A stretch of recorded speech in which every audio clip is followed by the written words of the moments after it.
Mhm.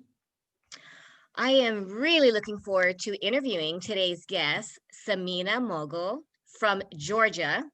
She's an author, a blogger, a freelance content writer, and the reason why I'm interviewing her is her experiences as a former teacher of high school students, which I think has got to be one of the most challenging jobs in the universe. She retired early to pursue her passion for writing. And today, Samina, I'd love to hear any advice you have for parents so that they don't lose their sanity and they don't make enemies of their children during this new normal education. What can you share with us today? I feel like it's just a few small mindset tweaks. One being that, okay, this is just a moment, and this moment will pass. No matter what happens, this moment will pass. So ask yourself, do I want to make as easy for everybody involved as possible, or do I want to make it more difficult? And the other thing is, I feel like parents a lot of times get wrapped up in what they think their role should be, in terms of like whatever, like I have to guide you, I have to teach you, or I have to make sure that I put you on a path for success. And then there's so many notions of what success looks like. And then, but a lot of times, like, parents are, to just put it succinctly, they're so caught up in being what a good parent looks like, or just being a good parent, or being perceived as a good parent. And then any actions that their kids take that are averse to that, then it's also that fear of the perception of not being a good parent, either in their eyes or in other people's eyes. So there's just a lot of, or in my focus on what I should be doing. Hmm. What is my job, instead of, okay, what exactly needs to be done? What is the solution here? Like, what is, and I feel like the way to get at that solution is to have a really real conversation. Um, like I mentioned to you earlier, I was talking to a 15-year-old who doesn't do her work. And I know she's smart enough to do the work. And she simply told me that, I don't find it challenging. I don't think I'm learning anything. And I think we did have a conversation about her dropping out. And I just said, well, you know what? You could drop out, and then, um, then you won't have a high school diploma. But the other option for having that, you don't have to like stay in school. You basically could do a GED. Hmm. And so, but you have to read a whole thick book and then take a test. So it's a matter of, I didn't get to finish the conversation with her, but it's just a matter of, okay, what do you want to do? Um, and what are the steps you need to take to get there? Um, so I think a lot of it is just having short conversations, and those conversations aren't you actually teaching the child. It's just, okay, what is going to motivate you and inspire you to do this work, Hmm. and maybe even actually enjoy it or be creative with it. And then if it's something that maybe the teacher didn't really intend, and just send an email and say, okay, so my child, would really prefer to do it this way. Like they want to do the assignment, but they want to do it this way. And so, um, and I really don't feel like if you have a full-time job or whatever, I don't really feel like that takes a lot of extra work. Like that could be a conversation that you have in the morning over breakfast, or whatever time you convene with your Hmm. child. That could be a conversation. Like, okay, what do you have to do today? How do you want to get there? Because, you know, you're gonna have to do it in some way, shape, or form. So let's figure all of this out. And then I think once you do that, and this is so hard, but release the attachment to the outcome. Like, release the attachment to what the grade is going to be. Um, because the real thing is to just get them motivated to do it and to just take the steps that they need to take to do what they need to do. And so um, I just feel like a few mindset tweaks to Hmm. start, and then also just real conversations. But then I remember high school students sometimes it's just they're so blasé about everything. Yes. Well, I don't want to. Like I remember I've taught both high school and middle school.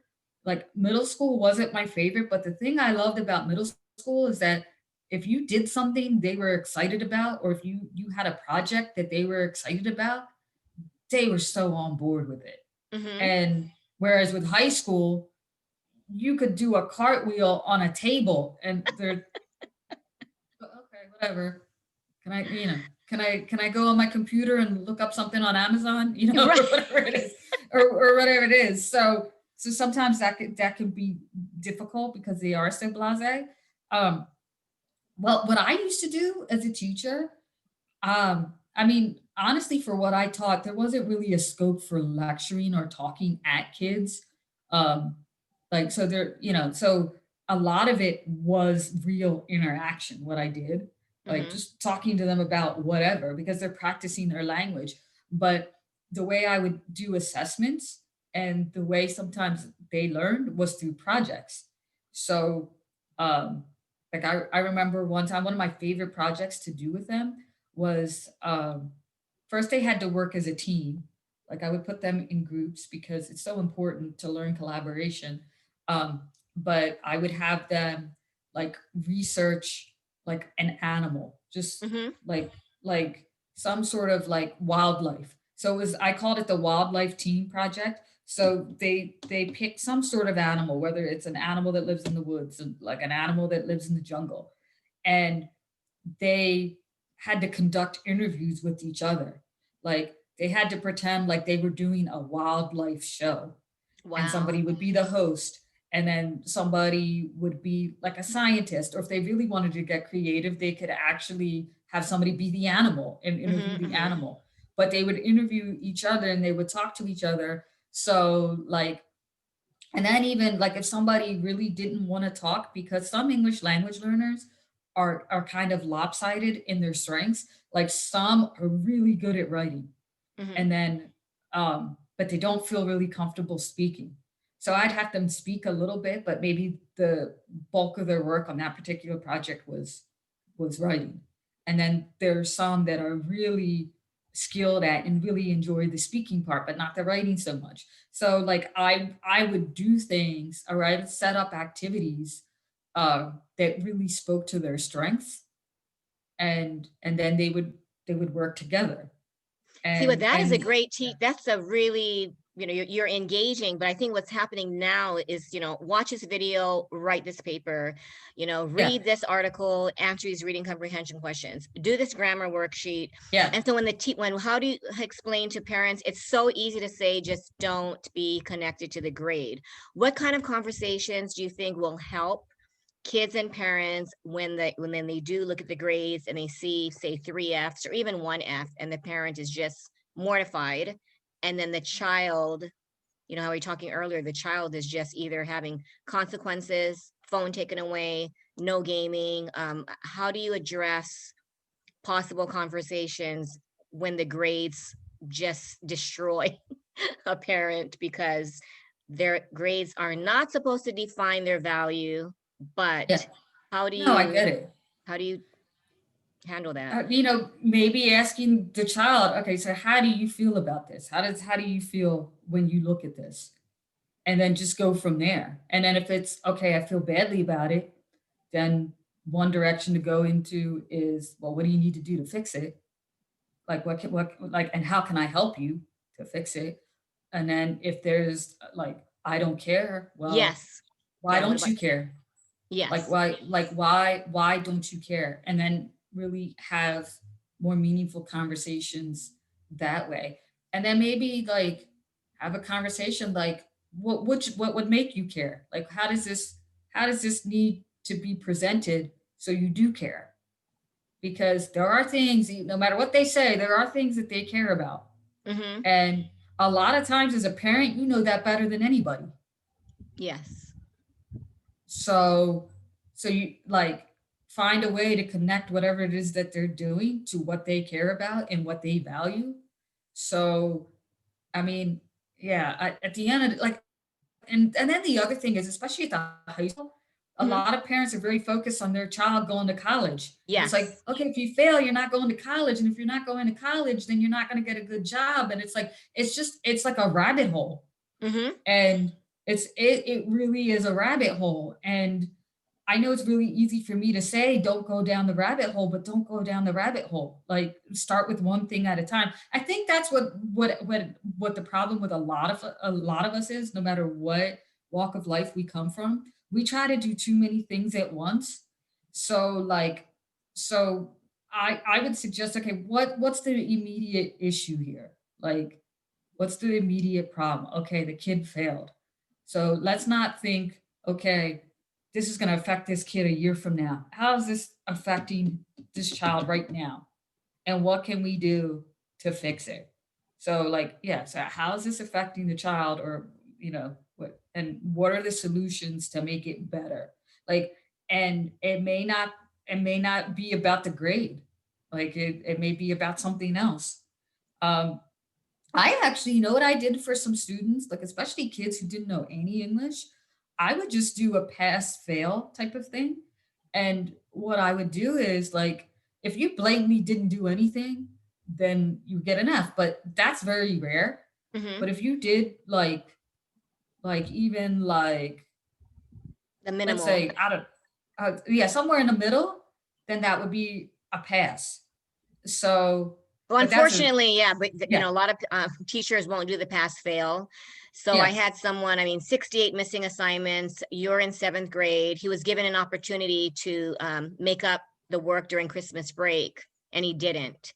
And this is where, the mom's like, wait a minute, you're given a free pass. Why? You should be doing this. And then, at the end, like you said, you can't coerce, you can, but yeah. if it doesn't work and they're like, yeah, I'm going to do it, I'm going to do it, I'm going to do it, and then nothing gets done, what can we do instead of lecturing? Because I think that would help us. Yeah.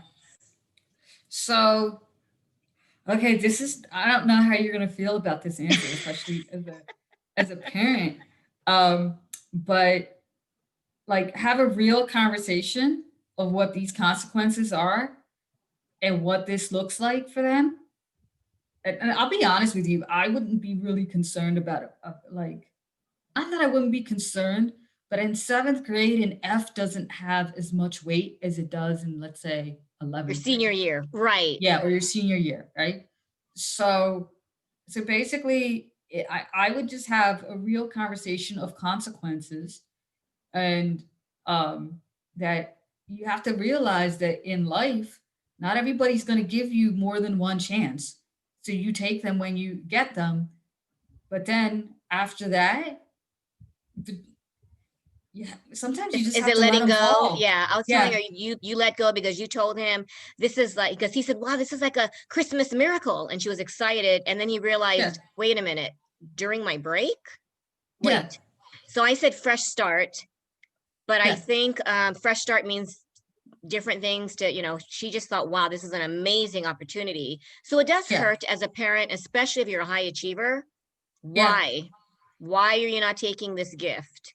But like you yeah. said, just let it go and know that it doesn't mean, in seventh grade, it doesn't mean that, even in Like the 11th kids grade, doesn't mean that you're destined for failure. exactly. Like, so what's gonna get you excited? Like what what is exciting enough for you to see through to completion? So, So what if you it's, know, what, this is boring. I'm sorry. Like I had that conversation with a fifth grader. Nothing academic excites me. I don't want to do it. I'd like to drop out. And he's 10. I was just oh wow. speechless. I did not know. And then another boy said, I don't think we should continue to go to school after sixth grade because it's useless. And I just thought, Oh wow. yeah. So this is where, what do you say? Maybe you kind of like restructure it, because I think sometimes words really have heavy connotations and really Yes. heavy, like a heavy feel to them. So I think for a 10-year-old who's not that interested, academics is very heavy. And it's just kind of like, I don't want to deal with that. I don't even like half the things that are there. So maybe just like, you know, even if it's like gaming, like something that they're really What I interested did in. yeah, because as a Yeah. tutor, I have the Yeah. flexibility, right? I did a session Hmm. just on like creating a story on Fortnite. But then when it comes to academics, the teacher Yeah. will not say, hey, you know what, we're going to base your entire curriculum on Fortnite. So this is where Of course not, but it's just like I think a teacher has to be creative with, okay, how can this relate to what I'm teaching? So maybe, so like I just think it's a matter of, and it's really difficult because not all teachers want to do it. well, and that's the Of thing what you just somebody, said. Yeah, you sound like a yeah, very creative teacher. We have some teachers who just stick to the curriculum. They're not open to flexibility. And I think that's what's bothering parents. Like, why are you assigning a lot of this busy work that takes hours and hours? And then when 68 assignments are missing, what do you do as a parent to just remind yourself, that mindset? Is there yeah. something that can help us? I think also another thing that needs to happen, because it's like, I don't like, I think it's very difficult right now for parents and teachers to even communicate. And even in a normal circumstance, the communication between parents and teachers is very limited, Mhm. because like you have parent teacher conferences once a quarter. You might have one back to school night. So those are like really specific points in time that, like, and then whatever happens in between is whatever. But I think what needs to happen is, I'm not sure how this would be structured, but I think like what might be a good idea, and I mean Zoom is like a lifesaver for everybody, but like maybe within a certain grade level or um, class or teacher, like parents and teachers, maybe before a quarter starts, like they have conversations of, okay, this is what needs to be covered, and then this is what is going to be assigned, because teachers do that all the time. They have a syllabus and you When I see was what's part on of the that Zoom syllabus. call, yeah, Yeah, actually, sorry to interrupt you. I was actually part of a Zoom call with the yeah, teachers, all the yeah. teachers, and they were pretty much nailing this kid. And he was there with the Mhm. mom, not in the same room. And I said, you know what, I'm with you, I want to support you. And the teachers were like, you know what, you weren't paying attention. I called on you 3 times, and it was pretty much, I mean, I felt like you knew that he wanted to cry. But it Yeah, wasn't, and I only had 10 minutes. I had to, just thank the teachers for letting me be on, tell yeah, him that I was going to be his support team. But I knew that as soon as that call ended, I guarantee you he probably felt defeated. And so I don't know if the teachers realized how harsh they sounded, but I think, when you catch a kid, I don't know, not logging on, or 68 assignments behind, they I don't mean, have that it's mindset. frustrating. Yeah, it is frustrating. It's very frustrating. So there's just like a lot going on. Yeah, And there's only, as a parent, there's only so much you can control. Like, exactly. yeah. And Can you so share that's that what, part? yeah, like you can't, I mean, you can't control how a teacher's going to react or Mm-hmm. whatever, but I feel like, okay, like a real conversation of, okay, I see this on the syllabus and I talked to my child about it. Can he can he complete this assignment this way? And I feel like that's really reasonable, as long as, because I think their bottom line is, as long as you complete this assignment.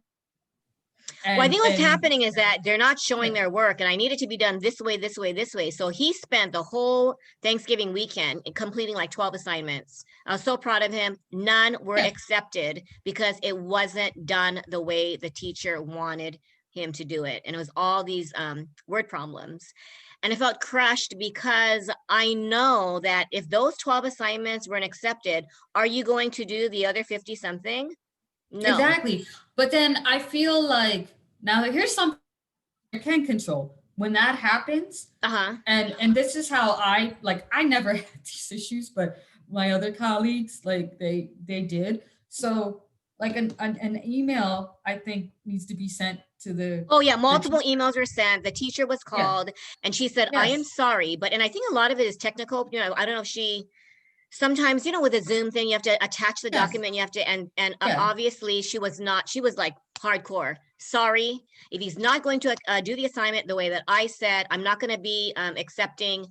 Sorry, you got the, it was a 0% after working all that time. And so when I had those 10 minutes, I said, I don't understand how he got 0% after turning in 12 assignments. And he said, because they weren't completed according to like my specifications. And this is where I think parents, if you have no control and you have a teacher like that, it's like, how do you know that not to take it out on your kid if you have a teacher who's just very rigid, you know?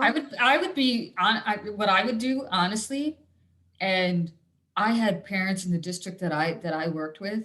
I mean, they were notorious for this.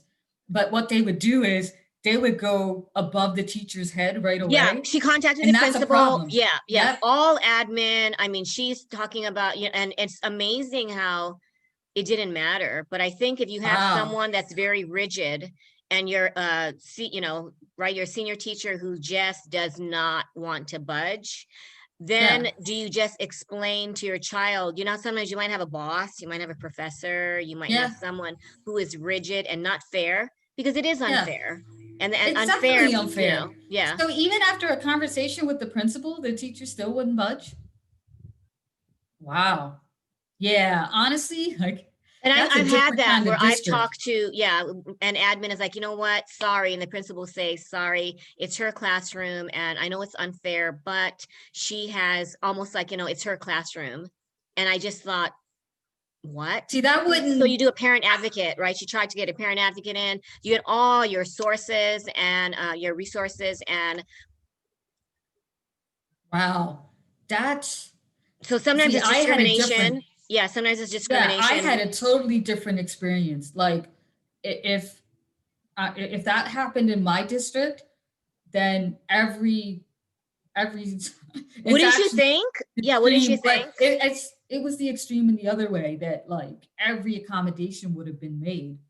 And so yeah, so when you have that, then honestly, in that case, it's a situation where you just explain like what you just said. Sometimes you're not going to get your way. So what do we learn from this? Exactly.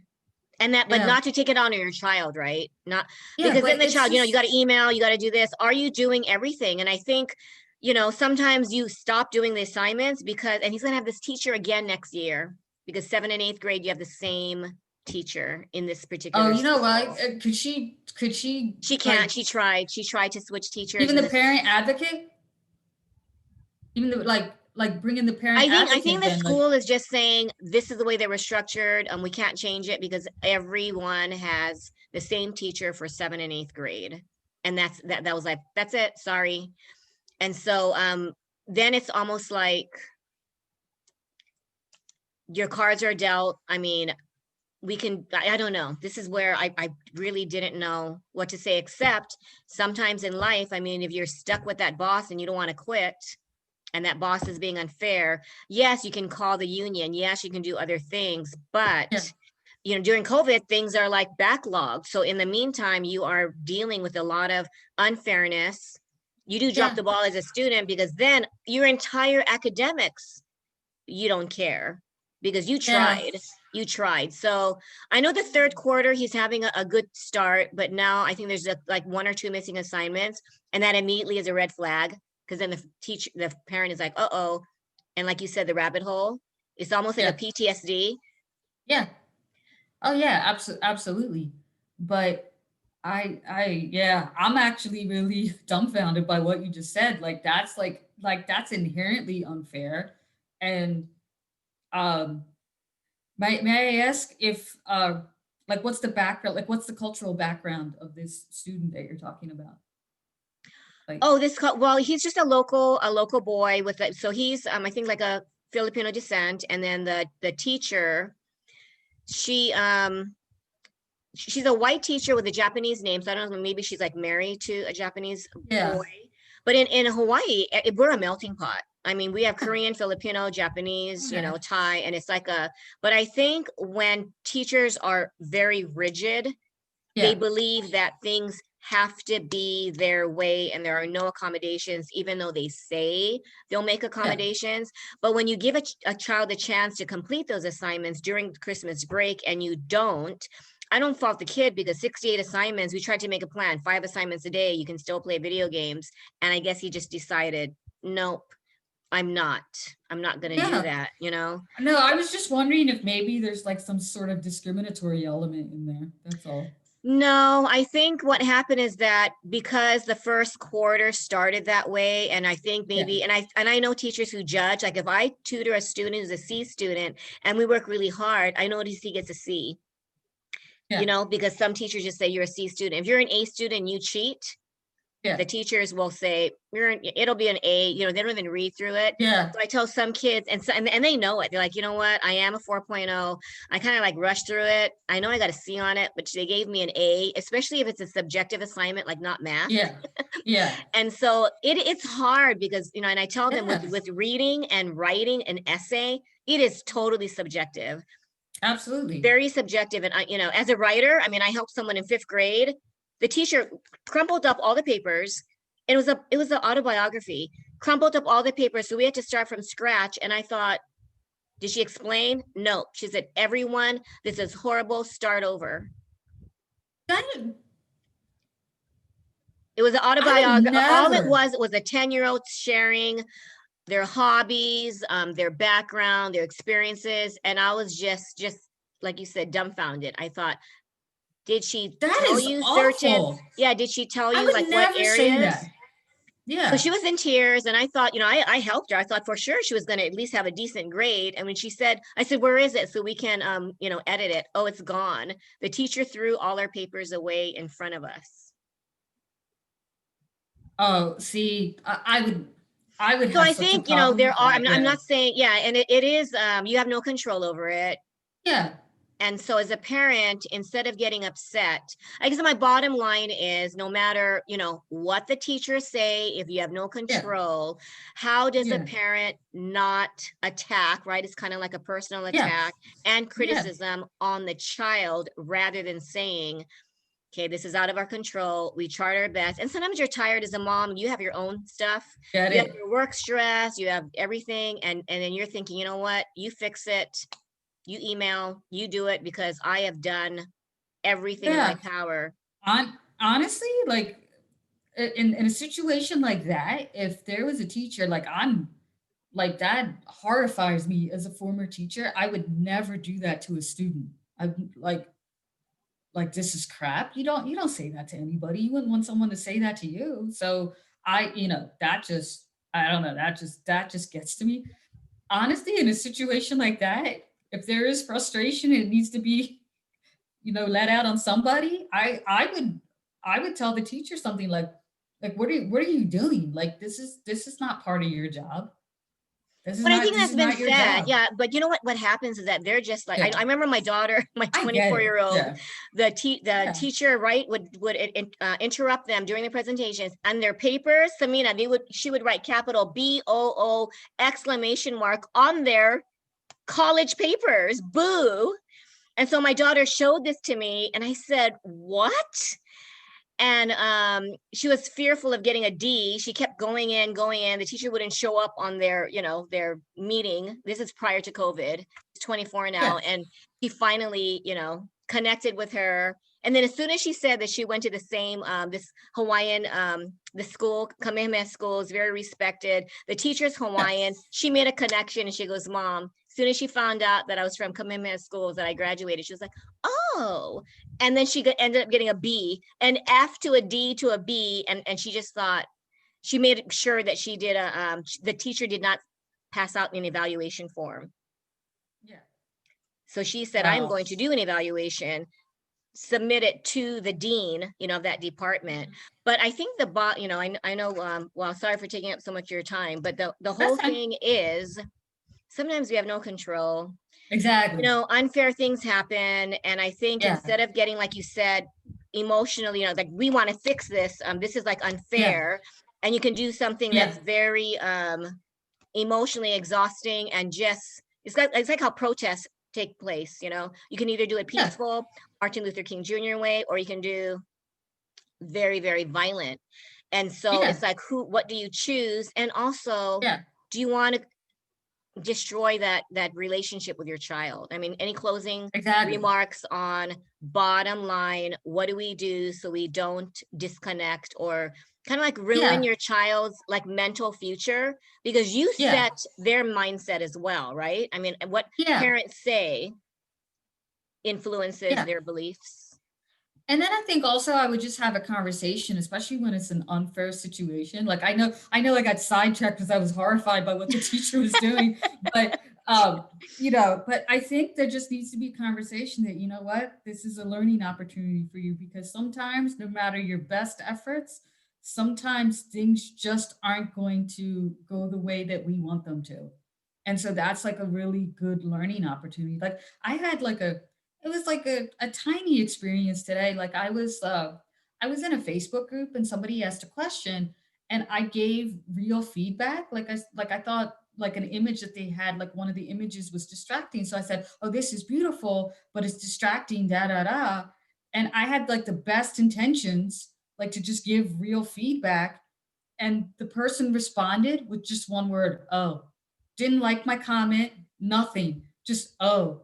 And so I thought, I had the best intentions. I thought, "Oh, okay, maybe she, thought I was being too harsh. Let me clarify what I was saying." Mm-hmm. And I complimented her again. Like, I really like the idea of your mission and maybe you could do this, right?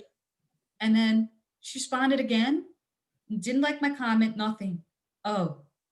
And I'm just like, I wasn't coming from, like, you asked for feedback and I was, I'm a teacher, that's what I do, and I always lead with the positive before I make a suggestion. And to me, I thought it was a very snide And what a response. perfect example, right? How sometimes Yeah. we, if a person, teacher, professor, if they are, and it could be their mood, it could be they're Yeah. just not ready to, and you just said that wrong thing, that 68 assignments triggered something in her, and then you get Yeah. attacked, but Yeah. not to take it personally, right? Is that what Yeah, you're? exactly. Yeah, because I had like, and then I just was kind of taken aback. I'm Mm-hmm. like, I had like really good intentions. And then I also saw that she loved other people's comments and like was really engaging with them. And I'm just like, I don't know. And then somebody else used the exact same word that I used because I said distracting. And I, you know, I used that word, and then the other person used the word distracting, but she engaged with them and had a real conversation. And I'm just like, okay, I'm not sure what it was about my delivery of that statement that really triggered you, but okay, okay, that's fine. Like I had the best intentions, and then it just taught me that okay, if this person asks a question again, I'm not going to answer it. I'm Right, just, right. you know what I mean? And it's like who knows? Like I'm at a point in my life, like even if something is personal, I don't let it affect me because I'm like, you know, that's on you. If you choose to make something personal, that's on you. That's your choice.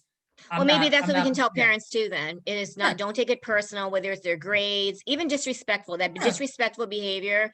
You know that children are trying to grow, and that's part of it, right? The disrespect, Yeah. the rolling eyes, but then it pushes our buttons because we think, how dare you disrespect me? Then it becomes a whole lecture. Then privileges get taken away. And it's Oh yeah, it's a whole all, rabbit hole. yes, A whole rabbit rabbit hole. hole. I'm going to use that. Yeah, the rabbit Yeah. hole will drive us to It'll insanity. exactly. And I just, but you know what though? It's so hard. Like I can imagine because I have nieces and like I have a dog and I'm like this dog's mother. Yeah, If this dog, if this like if he's sitting on the couch and I come and sit on the couch and he gets up, yeah, I that's what almost happened. Yeah, my daughter just yeah, wanted to cuddle with our dog, and Rosemary's like, not right now, and walks away. And I yeah, said, you know what? We learn a lot because they are not like, oh no, I don't want to hurt your feelings. I don't want to sit by you, so I'm just gonna leave right now. And we're like, wait a minute, we just yeah, gave you a treat. We feel yeah. very And then betrayed right now. Yeah, exactly. And like, and that's a dog, Yeah, right? Like I didn't give birth to that dog. So if it's somebody that you either gave birth to or you like had a hand in bringing them into the world, then I can imagine how deep that is. But I feel like everything is practice, right? very So much. however many times you need to like however many times you need to remind yourself of something, then that's where you were at that particular moment, and it's fine. It's fine. So, I like that ending. yeah, It's fine. Yeah, no matter what, it's yeah, fine because then we're filled with guilt. We shouldn't have yeah, yelled. We shouldn't have fill in the blank. But you know what? In the end, like you said, temporary. We're going to be okay. We'll get through yeah, this. And we're not alone because everybody is going through this. yeah. So yeah, it's just I think that, like just in general, just in general, whether it's parenting, whatever, we just have to accept where we are at any given moment. And the more we resist it, the more It persists. worse yeah, it worsens. Like the more we resist, the more it gets worse. So Well, thank you so but much. Sorry that I welcome. took so much of our time, your time, but you know what? I Yeah, think it's good though to just have these conversations and get emotional about it because it is hard. You know, yeah, aren't you glad you're not teaching? I'm so glad I'm not in the classroom, but I do feel the residual effects because I'm trying to help them in the academic world, which is yeah. I get it. I understand. well, have a But great yeah, day, Sameena. I you look too. forward to connecting with you. I love what you're doing. Can you just say your Facebook group, what you do and how people can connect with you? Oh, I have the Empowered Living Revolution on Facebook. And actually, you comment a lot, so I appreciate your participation. I love your group. It's very inspiring. You know, I just love what Yeah, you do. And what is your like if you thank said in you. one sentence like your mission or your goal for your group? My goal is to really show people how to live authentically through their purpose. Wow. I think that should be a goal for parents, helping their Mhm. children live an authentic life without maybe enforcing their beliefs, which is a whole different interview. Yeah. Yeah, what's authentic for them, respecting what's authentic for their Right, child. not what they think should be their authenticity. Yep. Easier said Thanks. than done though. Oh, you're Yeah, welcome. definitely.